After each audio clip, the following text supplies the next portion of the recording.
Yeah, someone want to see yourself. Yeah, yeah, that's cool. Yeah, I like that. Yeah. Should I have my arms crossed or should I have my arms down? Or so this chair's annoying because it keeps going back, so I've got to try and. Yeah. See, maybe I can get in.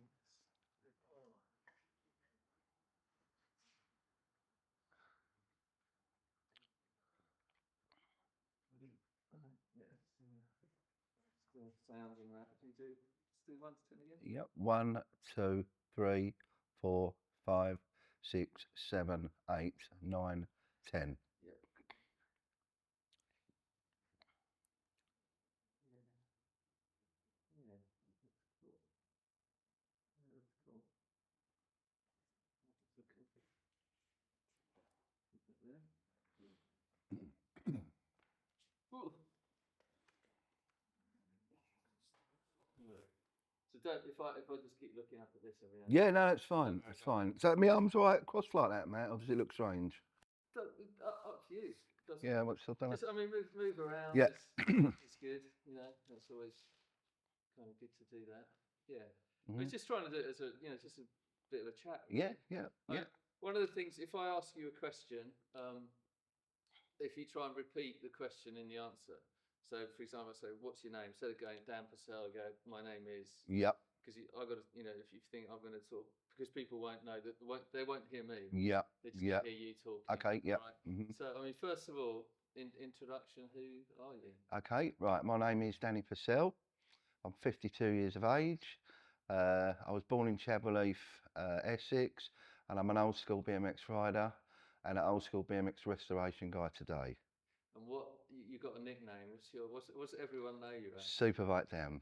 Tell me why. Where's the superbike come Right, from? Superbike comes from when I was, it's just started BMX and we used to ride over Rom skate park and stuff. And then we heard that there was a new shop called Superbike that opened in Ilford, and it was a BMX shop only.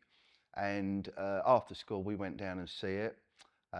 Was amazed by it because we've never seen anything like it in our lives. And then I got speaking to Keith, the owner, and I said that I'm good at building bikes and can I do a bit of part-time work? And he took me on after school. And from that day on, I worked full-time at Superbike after school and a Saturday. So hence the name. When I come back into the old school restoration scene, there was a website called Rad BMX and it was a big forum. And a lot of guys said to me, look, I've seen your work, go on there and advertise your work and let people see what you do. And I needed a username. So it was my son who come up with a name and we were thinking what to say because people use these really strange usernames. I didn't want to be Danny Purcell on it. I wanted to be a proper username that stuck. And Billy come up with, Dad, well, Superbike and Dan, you worked at Superbike, everyone knows you from Superbike, so Superbike Dan. And that's where the name comes from. And how old were you when you sort of first got into BMX? How old? I reckon about 14. So say I was 14 when I got into BMX. Right, I was 14 when I got into BMX. And how did you get into it? Was it, how did it start? Do you know? Yeah, it started for me when Mongoose had just brought out a plain BMX that had wire wheels. Just everything about it wasn't as it progressed with the tough wheels and so on. It was a basic looking bike. Professional. Yeah. It was a basic looking bike and they come in red, yellow, etc. Just sort of standard colours. And a local bike shop called Pask's got these bikes in. And I remember I was a school kid going to have a look at these bikes and I just fell in love with what I see. So my friend bought one and then for me to be able to buy one, I paid it over a certain amount of weeks with pocket money, paper rounds and so on. And as soon as I paid it off, I had my first BMX. So, because before then, I converted my grifter to look like this mongoose, and that's all I had. And I didn't know how big the scene was becoming. It wasn't until I went back to Rom skate park on a grifter and paid, walked in the door, and I just see these bikes everywhere and young kids on yellow wheels and red wheels and all these fancy colours. And I didn't know it was there. I just see this, I had this red mongoose to ride around the streets and jump off curbs and mud hills and so on. And as I say, it wasn't until I went back to Rom that I see all these bikes and was amazed. So where did you grow up? Where was home then? Chapel Heath. So this is literally, yeah.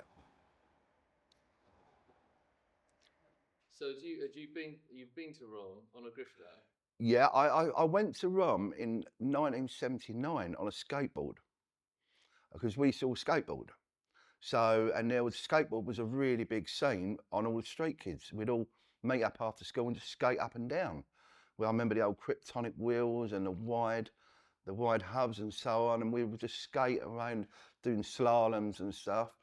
And again, we got to hear about Rom Skate Park and saved up a bit of pocket money, went out for the day, and that was my first memory of Rom, was on a skateboard.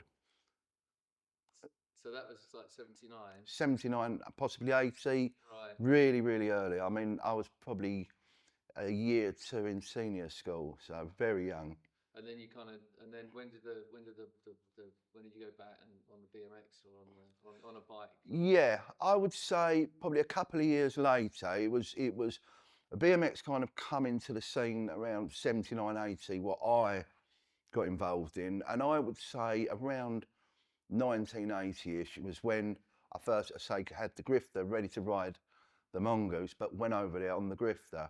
And I noticed that the skateboards, you see a few, it's still a big scene, but it looked overtaken by all the bikes. There was just BMX bikes everywhere. And was the racetrack there then? No. No, the racetrack come a year or so later, 2 years later. Right. So, and I remember it all being built, the racetrack. Because I think, I mean, it was to me. I mean, I got into that. It was a whole ET. I remember ET coming out. Yeah. You know, and then it's like that Christmas. Yeah, it exploded. Yeah, and I can't pinpoint the month that I first went over, but I just remember it being a bright day. The Rom skate park looking so clean, and the pool still looking that crystal white with a sparkle to it. And I think what really got me was just all these amazing colours. If I can still see it like it was yesterday, these reds and yellows and yellow tyres. I've never seen a yellow tyre before. And that for me was that was it. I was hooked on this scene and the sport, and it kind of just snowballed from there for how I loved it. And so, did you get into racing first, and then into freestyle? Or? No, I got into freestyle first, and it wasn't until Keith, the owner of Superbike, wanted to put a team together. So we had Paul Spur and Bonnie Spur, who were kind of friends and locals to the shop, started the team. So obviously the team was called Superbike. We had a proper van. We had a each year rider. So I think I was at the time a 14-year-old rider. We had little Jason Spur, who was our superstar, who just won everything. And then we just travelled the country racing. And that went on for probably 2 seasons. But the difference was that I done better at racing and won a few trophies at it, but I was a better freestyler because that was my love. So, and in the end, I kind of come away from the racing because when you've got the factory teams and you've got Red Line Mongoose, you've got GT, you've got all these teams turning up, and they turn up at hotels, they turn up the day before to practice the track. And all these riders, everything's laid on a plate for them. And then we turn up after a 4-hour journey, try and get used to the track and just come nowhere. I've made quite a lot of finals, but you couldn't beat these factory guys. They were too good, too disciplined, and just had it all on a plate for them. So apart from Jason Spur, we all kind of slowly come away from the scene. And I went back into always done the freestyle, but for me, freestyle just really come alive where I just absolutely loved it. And we had a really good scene over Rom. And who are some of the names that Rom used to ride with? Blimey. from the top guys, Andy Ruffell, Craig Schofield come over there if he weren't racing, but Craig wasn't a freestyler. Andy was really good at freestyle. And then if we go to like all the local gang, you've got Rob Steele, Chris Young, rode for Harrow, Billy Stupple, rode for Skyway. Yeah.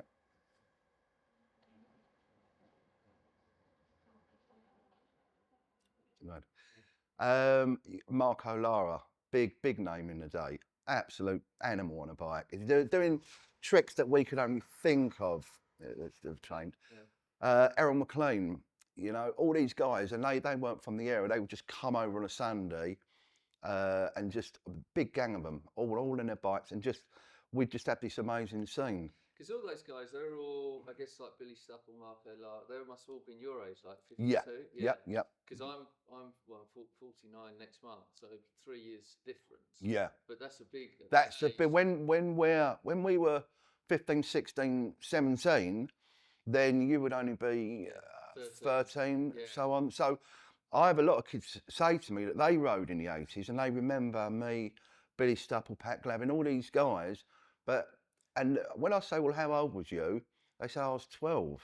I say, well, you wouldn't have rode with us because we kind of took over the skate park because we were getting good on a bike.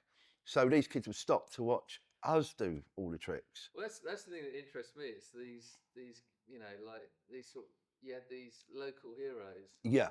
Pretty much. You know, yeah. As a 13-year-old kid, you know, you can't sort of touch a footballer, you know, if you're a big football fan, but you go to Rom and you'd see, you know, I mean, my memories of Billy Stupple dropping in the half pipe. Yeah, that's it, yeah. Marco Lara tearing around at full speed. That's it. Jumping out of the performance. Yeah, that's it, yeah.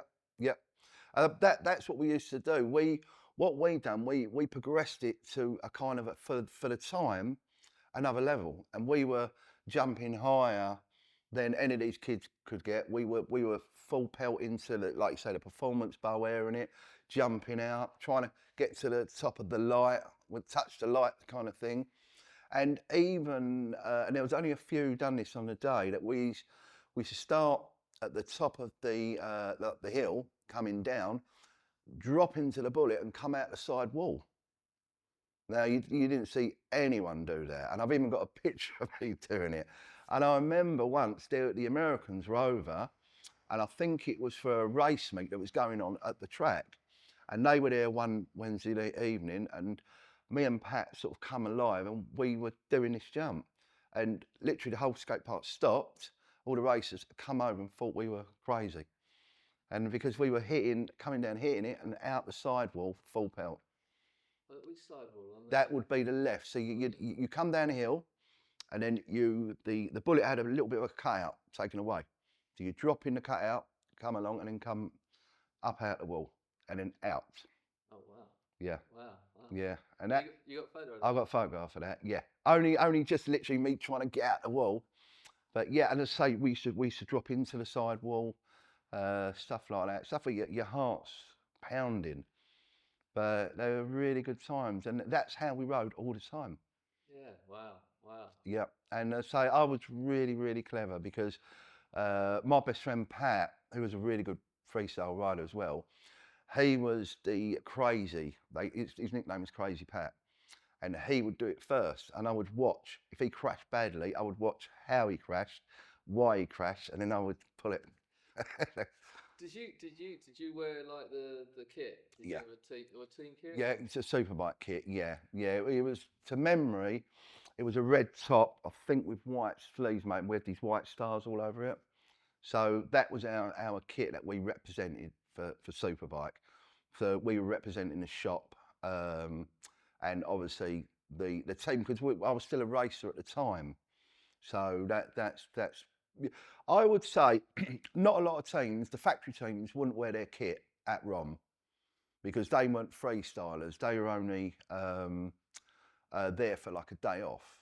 But for us guys, we'd wear our kit. And I'm sure Billy Stupple used to wear his kit. Chris Young used to wear his Harrow kit. So I've sort of got memories of the guys wearing them. Yeah, I remember like Craig Campbell. That's it. Yeah, Craig, he would come over all kit with his white bottoms on, and Skyway. That's it. Yeah. You know, as a kid, you kind of, you know, you just remember it's amazing. You know, Yeah. you see these guys in like, I guess, you know, the closest thing to Evil Knievel. Yeah, it was like that. We would sometimes we were decked out from top to toe in a proper team factory kit or a shop kit or so on.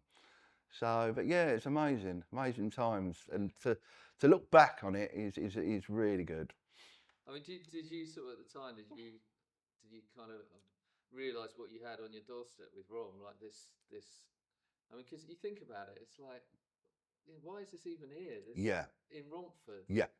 It's when I look back, you can't believe such a place, and it was so well organised. You had to pay on entry, had a cafe, had gaming machines, you had a shop. You know, it had everything, and then you walked into the skate park, and it was just this.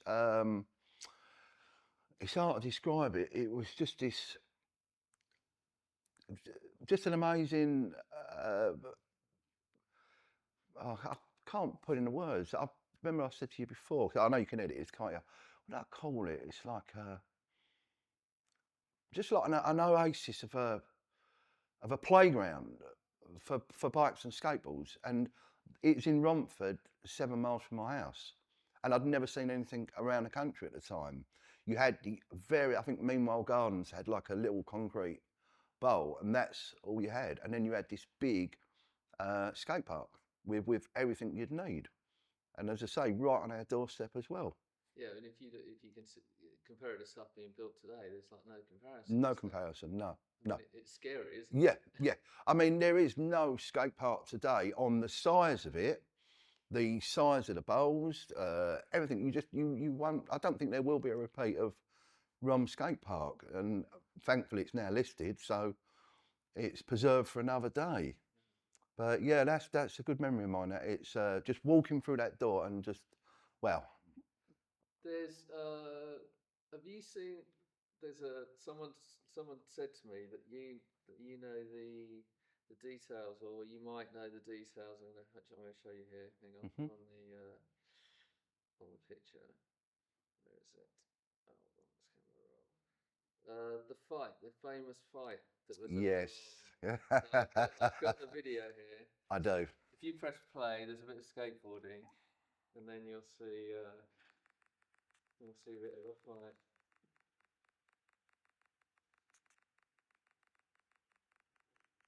Yeah. Were you there that day? Yeah. Yeah. Yeah. Yeah. Yeah. That's me and my mates. And I know exactly how that happened. Yeah. Yeah. Yeah. Yeah. Basically, we wanted to do the traditional. You start at the top into the bullet and jump out, and we used to do a train, and it was just a classic thing that we do, and they still do it today. Going in. But at the time, there was this war with the skateboarders that they loved to ride it as a half pipe. So they would be at the side, drop in, and they'd ride it. So we've got the BMX guys and the skateboarders who are crashing into each other, swearing at each other, saying, "Look, move out of the way." You know, it's then the skateboarders blocking us. We can't go out. And I just remember it so clear that it's a couple of my friends, and one of them had the front to do something because I was only a small boy at the time. And I think by memory that they started arguing, and I just see my friend with his helmet just go whack straight across his head, and then it was just a free for all, and everyone kicking and punching, and and literally as soon as it started, it finished. And literally that was it. I think maybe John, the owner, come over and kicked a few people out and told us all off and so on. But it was waiting to happen because of the war between the two factors. You've got the bikes and you've got the skateboards. And I knew it was going to happen one day. And my friend who threw the first punch was the guy who was going to do it. And I say that stays a history now, but I remember it very well. Remember it like it's yesterday. Right. Okay. When did you kind of stop the whole BMX thing? How old? Was it girls and parties? Yeah, it was. It was. I was still working at Superbike, and Keith offered me a job to come and be in, like, sort of work for him with his other businesses, because Keith, like, he was an entrepreneur. He had fingers in every pie. And a lot of Saturdays I wouldn't be at the shop no more. I'd be out with him to a warehouse where he'd bought all this ex machinery, and we'd load it up and bring it back to the shop, and it would go on to another warehouse and so on. And at the time I felt, for me, that BMX was slowing down a lot, and I weren't riding a lot. And round my area, there was only a couple of hardcore riders left. Everyone was getting motorbikes, getting their first car, being 17. And I just remember thinking I'd pull up on my bike and start to feel slightly embarrassed by it, because everyone else would be on a motorbike or got their first car, like a Mini or a Mark 1 Escort and so on. And I think it just literally overnight just kind of died on me. And I just left the bike in the hallway and got my first car. And I didn't want to really work with Keith outside the shop. And my dad said, look, there's an apprenticeship going in a garage round the corner to where we live. Do you want a job there? So I started the first job, and then the bike, I didn't ride it no more, because now you're building into your first car, you've got your driving license. And for me, because there was no internet in those days, for me, I thought the scene was dead. I thought we'd all stopped. So Rom Skate Park was now empty. But unbeknown to me, it was still gathering strength in the racing scene, definitely. And the freestyle scene was coming through. Because looking back now, and I can see it all, that was 2 years after I left, and I didn't even know it was all going on. And I think if I knew, I think I might have stayed more involved again. So that's kind of where it all ended for me.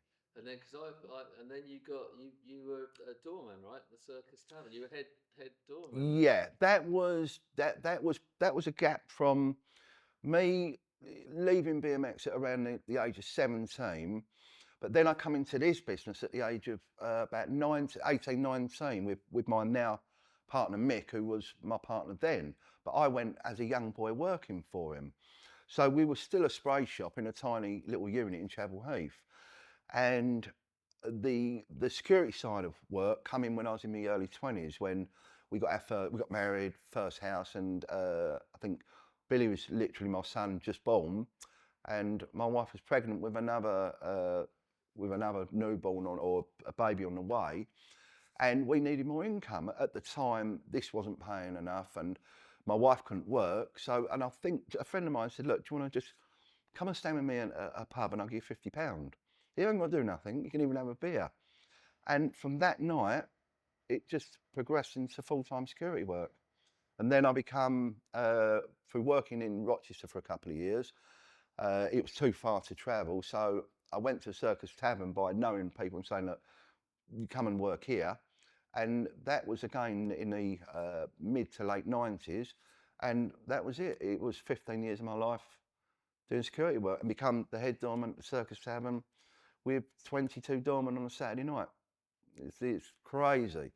Wow. And that was a whole lifetime of this security work, and the business as well, and the painting side of it. So, and it was at around the age of 38 where I knew I didn't want to keep doing it. You get to an age where you think, it's just not for me. It's the money was good, but there's other ways to have a nice living. And I just said, look, I remember saying to my wife, I think I'm going to call it a day and retire. And that was it. I called it a day, and then went into the BMX restoration. Because Dion said, ask Dan about the big scaffolders fight. Yes. Yeah, it was a big stag night. We used to have the Sunday Sport girls and stuff like that. So you'd have 1,000 men in downstairs to watch all the kind of strippers, lap dancers and so on. So we needed a big team in for this. And I just remember there was this big group of guys. We didn't know the scaffolders at the time.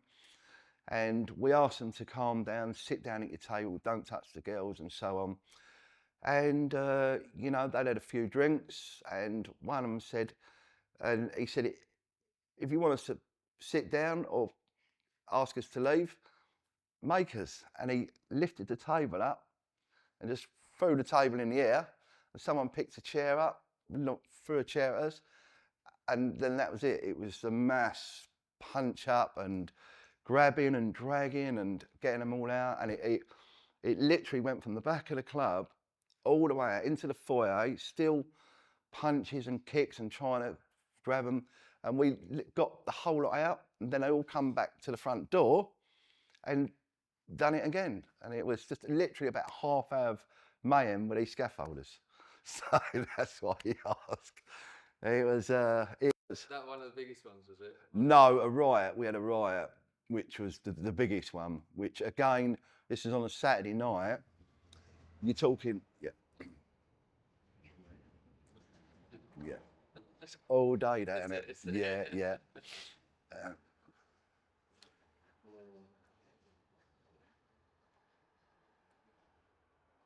The downside of a thing. Right, yeah, no. So you've got a Saturday evening, and the Tavern at the time was, I say, the biggest club in Essex for staff, for customers, for the events it had put on. And a Saturday night we'd have, say, maybe 1,500, 2,000 people in, a door team of 22 plus, and it was in the upstairs club. Again, you just get these stag parties come in and so on, and they, between them, once they've had so many drinks, you forever tell them, lads, will you calm it down, you're going to be asked to leave and so on. And it was almost to the end of the night, and something happened at the top of the stairs, and just mayhem with punches and guys trying to fight. All the security's trying to get them all out, and pull them down the stairs, get them all out the side door one by one. We got them out the side door, and literally a rock flew over, and the tavern had all this glass siding. And a rock come over, and then like, what was that? Then another rock, and then metal poles and so on, and just it escalated into a full-blown riot. You know, just upstairs, downstairs, the whole of the side went through. We had locals grabbing chairs and tables and piling them on top to stop the rocks and bricks continuously thundering through the building. So you had all these locals that were, like, you had bar staff, everyone bringing chairs to stop the rocks hitting all the security. And then all of a sudden this metal pole come through and hit me right in the side of the face, and down I went. You know, because nice sort of cut there, and the security dragged me upstairs, sort of tried to stain the blood, but I still went back down and stayed with the team until the police and the ambulance and everyone arrived. And then I was treated in the ambulance and off to hospital. So, and had a nice sort of stitches and left with a memory of a scar for the face. So I can see why at 38 you decided enough's enough. Yeah, I think that was about 2 years before I retired. I thought, it's not, you don't want to go through that again, because when you do the work, you don't think about it. It's like any job, police, anyone. Any job you do, if there's a danger side of it, you switch off, you're on autopilot, and you just do the work. And after kind of 14, 15 years, I didn't give it a minute's thought. But I just didn't want to be in that environment, late nights, getting home at 3 in the morning. Can't enjoy a Saturday night because I have to be at the club by 8 o'clock. So I just knew in my heart that my heart wasn't there no more. I didn't want to be involved.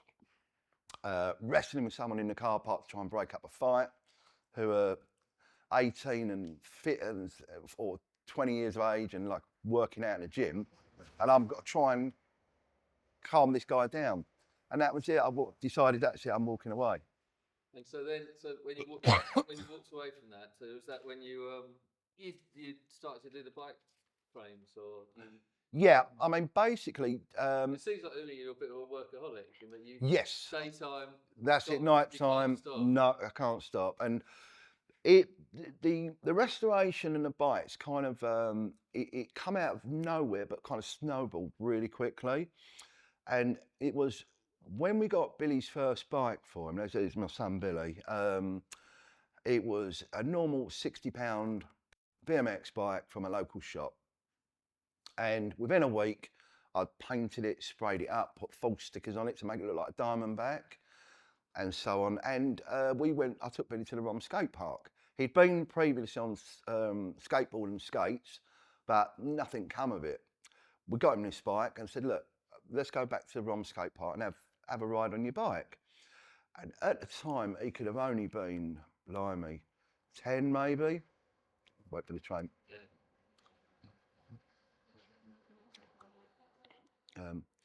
Yeah, at the time, he could have only been 10, maybe 11 at the thing. And I took him over to the skate park on it, and a few people said, oh, that's a strange Diamondback. I haven't seen that type before, because I knew it was, because Diamondback still made bikes today. And I said, no, I painted it for him. And I think someone said, oh, really? Could you paint my bike for me? So I said, yeah, of course. Like, I'll give me work phone number and so on. And then I remember we went over another time, and there was an old school meeting at the back. And you had probably 10 guys all put old parts on the floor and put their bikes. And I looked, I thought, I remember all those bikes. And you've got like Skyways, GTs, Hutches, all lined up, all been preserved or original, whatever. And I'm walking around having a look at it all, and I thought, blimey, all these bikes, didn't realise they existed anymore. You know, you don't think like that.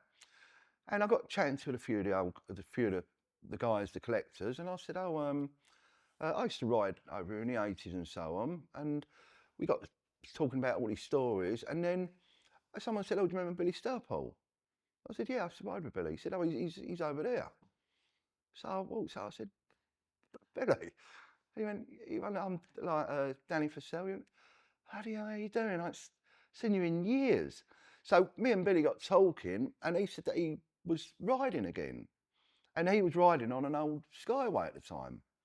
And again, so we're talking, and then I said, look, I'll spray Billy's bike and I'll do bikes as well, but not for the old school scene as yet. And then I think a few guys started saying, look, can I have your number? I wouldn't mind you if you can spray this bike. So they come to here, showed me it, and it would be an old Skyway GT Hutch. Oh, they'd like it the colour of what it was in the 80s. And that's what I done. Recoloured it, and they were like amazed by it. So you got a rusty old frame, and I've just now turned it back into an 80s looking bike. And from there, it snowballed word of mouth. And everyone was, that guy Dan, could I give me his number? I want to call him to do my bike. And within a month, I literally was doing non-stop one coming through the post. And that was at the same time that I joined the Rad BMX forum. Put some pictures up of my work, introduced myself, put some pictures up, and my message box just was crazy. And from then, that was 15 years ago, or just not, maybe almost 15 years ago, and it hasn't stopped.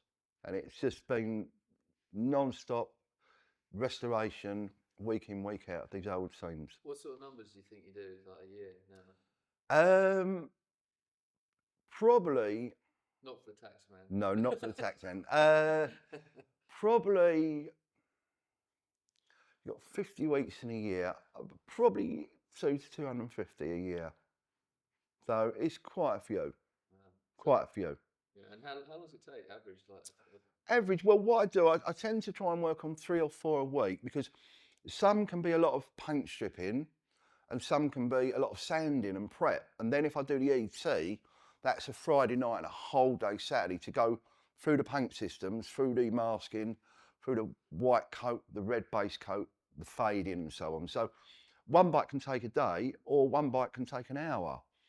So if I've just got a basic bike that I've stripped, probably 20 minutes worth of paint stripping, even though it'd be over a couple of nights, 40 minutes to an hour's worth of prep, and 10 minutes worth of powder coat. And then, so that's what you've got. You've got an hour or so worth of work. But where I do them in the evenings, I will do sort of half hour on that bike, half hour on that bike. So over the week, I've got 3 or 4 ready. And then by Thursday night, Friday and Saturday, I go through the paint systems on them all. So, and I try to average about 3 to 4 a week. But you love it, don't you?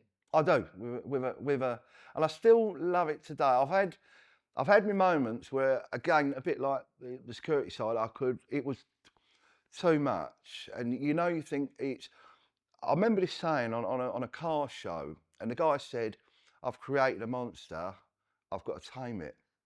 And that struck with me because I was a one-man band with 30 plus frames in the building that were all sitting in boxes coming from people all over the country. And I'm thinking, this is not enjoyable no more.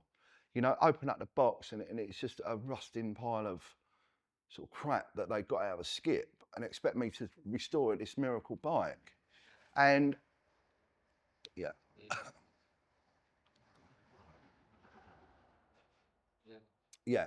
So, and they was expecting me to work miracles, wave the magic wand over it, and it'd be restored to how it looked in the 80s. But some of them were just not possible. You take the paint off, they've got rust holes in them. So there was no fabrication done to the bike. And when you've got that many in the building, you just think it's now not enjoyable no more. When you've got 4 or 5 in the building and they're really nice frames to work on and they bring back good memories and you do a really good job on them, then the buzz is really there. But it became to where I was having to work all day Saturday, all day Sunday, just to try and keep up with demand. And then the pressure of the customers going, look, it'll be in the building in 2 days. How are you getting on? Is it ready? I think, well, I've got 15, 20 ahead before I can even open your box. So, and it was. I think it was like that 2 years ago. I think when I came to see you, I think you just like seemed overwhelmed. Yeah, without a doubt. You can get overwhelmed because there is no one to help me. When Billy worked for me at the time, going back a few years ago, and I'd pay him to stay on me in the evening, and he'd do a lot of sanding and the prep, but it's only me who can and will do the finishing. So you can have 5 preps ahead of you, but I've still got to do the finishing. And as I say, I've just felt that if I don't tame it, then a bit like the security, I'll walk away and I go into motorbikes and I go into something that I've got a scene that I can just do everything at my pace. And luckily, I put the word out that, look, I need this to calm down, to guys to just sort of give me a bit of time, because I was going from a two-week turnaround to a 5 to a 6 week turnaround. So, and the guys wanted their bikes back, understandably, but I couldn't do it for them. So I put the word out to say, look, I'm more than happy and I love doing what I do, but, give me some time, give me some space. And when it's done, I'll message you and then, I'll return it to how you want it. And the feedback and the messaging and was great, and that kind of was what I wanted to hear, because I felt as though I was being a recluse and moving it from the scene, and I was trapped at just restoring bikes, but no enjoyment from it, and even no enjoyment from the income, because the income wasn't going nowhere, because I couldn't spend it because I couldn't go anywhere. So it was a catch-22. So as I say, when I got this feedback and a lot of feedback, they're saying, look, we love what you do, Dan. Don't ignore anyone giving you pressure, being sort of, I wouldn't say they're being rude in the messaging, but they were being very blunt, and just, I'd open up the message and I'd shut the Bill. I said, look at that, Bill. I've had the bike 2 days. And he'd go, Dad, I don't know how you put up with it, or you got to calm it down. So from that period, it did calm down. I become a little bit more selective and said, put it out there. Look, if you want just a normal bike and a red, yellow, blue or green, and it don't mean anything to you, use a local guy, because if you use me, it is a 5 to 6 week wait. And I think that kind of struck with a lot of people, and they're thinking, well, yeah, he's right. It's only for my kid. He's going to scratch it next day. And I noticed that slowly, less and less were coming through the door to how, when I started, where I'd have maybe 5, 6 to 10 at maximum just in the building. And that's been like that for a couple of years now. And as I say, the passion's still strong. Love what I do. Love when I do the ETs and I finish it, I look, I think, yeah, I'm proud of that. I love that. But so you getting more of the kind of the high quality bike frame, rather than just the bike for the kid. Yeah. Because you're like 5, 6 week away, everyone knows. Yeah. You've got this reputation now of you know, the high quality, Yeah. one behind you. Yeah, that's it. Yeah, I mean, basically, when the customers want a special colour and it has to be that colour, I've probably got 90% of the 80s colours in stock, or I can get hold of them. And then they want the finish, and a lot of them are for a show finish, because a lot of these guys spend a lot of serious money on them. They're worth thousands when they're done, and they want to enter them into competitions like you get the classic car show competitions, you get the BMX shows. Yeah. So you get like Milton Keynes. Do you know what's that? Old school Paul? Old school Paul? I'd probably know him if I know. He's cool. He goes to Rom. He's got a bunch of bikes. He's I can't remember what his surname is. He's on Instagram and Facebook. Old school Paul, but he's Yeah, Paul Welsh. no, not Paul Welsh. No, not Paul. No, he's the motorbike guy, isn't he? Paul? Yes. Yeah. Yeah. No, old school Paul. Can't remember what his surname is. You'd know if you saw him. Always at Rom, but he's got 14 bikes. Yeah. Done a couple of his. Yeah, I'd probably definitely know him. Yeah. But yeah, so right, where was we, Matt? I forgot where we were. Just about the about shows. Yeah, that's it. Yeah. So you've got these guys who, I mean, they're big collectors, and some own 20 to 30 bikes, and you're talking 50,000 stock plus of what these guys own, and they want a finish for their bike, which is what I can produce and what I do and what I enjoy doing. And when you get that reputation of this is, send it to Dan and he will get it how it was in the 80s, the right colour, then the more higher end bikes do come in, and say by putting a word out that, look, if it's for your lad and he's going to scratch it, you know, he's a long wait for it. And I've noticed again over the pattern of time that all the high end bikes are coming, and some of them are really, really high end, you know.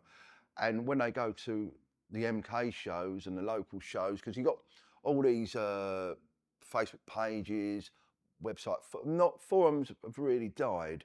They're there for research, but there's no real contact on today. But you go to these meets, you know, you've got the Bug Jam meets, the VW meets, but all these guys are BMX collectors as well. So you've got a company like Cool Flow put on a show, and they do, and it's really nice to see that a lot of my work over a lot of years is best of show. Not me, but I'm a part of that, of the build. And the guys message me with their trophies. They get it all the time. The best of show, Dan, I got first. Oh, Dan, I got first in this. I got second, third. And I think 1 year MK, I think I placed in like 15 categories. Of each category was first, second, and third. Old school BMX, first, second, and third. Old school freestyle, first, second, and third. Best of show. You know, and that's been like that for a lot of years. And I think this is what the guys see, and they trust that I will do that for them. You're sort of a bit of an unsung hero, aren't you? Yeah, yeah, kind of. Because for a lot of years, no one knew what I even looked like. No one knew who I was. They just knew the Superbike Dan on the website forum, PWS address, send it to Dan, but they didn't know anything about me. They knew that I rode, but no, they never met me, because I've got customers, you know, as far as Scotland, Sweden, France. I've worked repeatedly for a guy in Sweden, done his whole collection for him. Never met him. Guys in Scotland, guys in Manchester, Liverpool, Newcastle. Repeat customers over 10 years. Never met them. And I was this kind of is it elusive, this kind of character that magically you sent your box, you got your back, but you open it, and who done that then? You know? And that's what I'd become. And I'd become like a recluse in it as well. Like, wasn't going to any of the shows, did go to MK for at least 4 or 5 years, and just done the work and sent it back out again. That's brilliant. I mean, I've got all the questions here. The only other thing is just, I mean, like when you go back to Rom, are you sort of amazed that it's still there? I mean, yeah. When you walk, what do you think of it now? When you, it's in my mind, it's exactly how it was. And every time I walk through, the first thing you do is you look around. And I still look into the performance bowl, and I still look in the bullet, and still have memories of us lot riding it, airing out, just jumping the tyres on the bank, you know, just all those great memories. And then it's not used today how we use it, because everything today is the added wooden ramps, which, you know, guys like my son Billy and all his friends would ride the wood, but they still will ride the bowls, but not the same way we rode it. So for me, I'm not amazed it's still there, because it's one of those places that traditionally just keeps going. You know, whatever scene comes through. I remember rollerblading become really big. I think that would have been in the early 2000s, maybe. Everyone was on a rollerblade. A couple of bikes you see, everyone on a rollerblade. Then that scene slowly died, and then BMX come back to Rom, and every bike was black, with the short bars, and you know, and Scott Mallion riding, and just so I've had all these eras and all the Rom jams of the last 10 years I've never missed, and just seen it all come back to still be in this place that all the kids love and all the riders love. But colour wise, style wise, so different. The 80s, when it started, to today, the comparisons are just far apart. What do you think the future of the place is? Do you think it will? What do you think it will? Yeah, I hope it keeps going, and hopefully now it's listed that it will keep going. But I think you just got to get the kids over there. You've got to get them riding. You've got to get the parents, like I did with my son. Is all the parents who rode, whether they was a skateboarder in the 90s or a rollerblader, when they've got kids, take the kids over there. You know, take them and get them into the sport and get them to see the place. And when you've got that, that is what will keep it going, because you get generations, and you will only be from the age of 12, 13 to 16, and then they're gone, because they've got a girlfriend, they've got a car. They still ride, but they won't be every week. I mean, we was, for Billy, it was every Saturday, most Sundays, and there was even an old school scene that come back on a Sunday. So you had all these old school riders back riding with their sons. And that was, I mean, that lasted at least 5 years. So again, we were in that period of time, putting the money back into skate park, buying stuff, you know, paying on entrance, just trying to keep something going for the park. Yeah. And again, I think that's what I strongly believe in. If you've got to have a new generation, keep it going. Yeah, it's kind of the cycle. Like you talked to John up there, and he just said it. You know, sort of BMX skateboard, it goes on these peaks and without, I've seen it. Yeah, it does, and it's amazing, because it depends what scene you've got. And one year it'll explode where everyone's riding, and then you go back a year later and there'll be 2 kids on a skateboard, and then you go back, yeah. Well, nice one.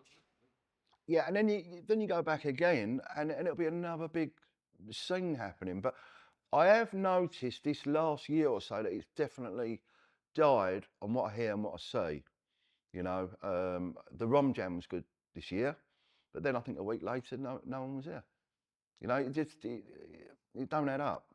No, it's yeah. I mean, it's hard. You know, you know, I've been sort of involved with it for the last 2 years and seen it. And yeah, that's it. Yeah. You know, trying to get some money in to help with different things like the bike. Were you there at the bike thing, Paul Welsh? No, he asked me to, but I think I was away or something on that. He did message me. Good. That was really to do. Good. Yeah. The whole freestyle area, they had all like market stalls. Yeah. And it was just great to see the place. Yeah, I see a lot of pictures on it. I've done actually. Yeah. Oh, yeah, you done? Yeah. All right, Matt. Yeah. Oh. Who was it?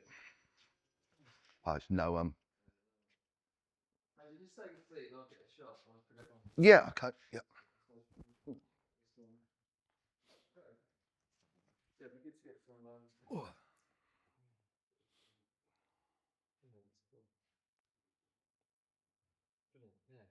Did I do the answers you wanted, Matt? Yeah. I have to kind of think of like little sound bites and unhook you. Unhook you. All right. Yeah, no, that was great. No, it was really good. Yeah, it was good. No, you were pretty good actually. Some people are terrible. Are they? What, they've got no conversation or? Yeah, just like